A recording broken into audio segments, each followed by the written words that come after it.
Hospital સામે વધુ એક આક્ષેપ કરવામાં આવ્યો છે। હોસ્પિટલમાં ક્લિનિકલ ટ્રાયલ થયા હોય તેવા 2 દર્દીના મોતનો આક્ષેપ ચાંદખેડાના કોર્પોરેટર રાજશ્રી કેસરીએ આક્ષેપ લગાવ્યા છે।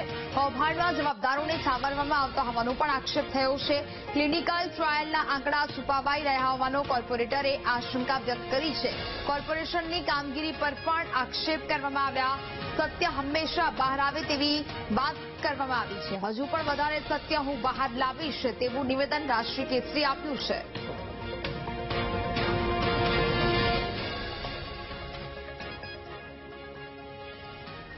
વીએસ હોસ્પિટલે સંગીની હોસ્પિટલ નામની અંદર જે એથિકલ કમિટી ચાલે એમાં ક્લિનિકલ ટ્રાયલ કર્યા।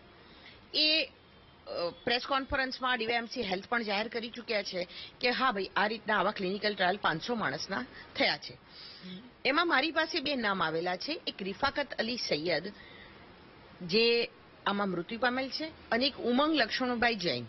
આ વ્યક્તિ 2021 થી એ હોસ્પિટલમાં હતો પણ મારી પાસે ડેટા 2023 થી છે। 2023 થી 2025 સુધી એ વીએસ હોસ્પિટલની અંદર હતો। એને ડાડા 2 કરીને એક બીમારી હતી જે જવલે જોવા મળતી અને આ વ્યક્તિ બીમાર હતો। એના પર ક્લિનિકલ ટ્રાયલ એની પરમિશન વગર કરવામાં આવ્યું। હું ચોક્કસથી કહીશ કે કોર્પોરેશન એક ઢાંક પીછોડો કરી રહ્યો છે પોતાની જાતની અંદર, કોર્પોરેશનની અંદર કે વીએસ હોસ્પિટલની અંદર જે સુપ્રિન્ટેન્ડન્ટે જે ખોટું કર્યું છે ખોટુંને છુપાવી રહ્યા છે।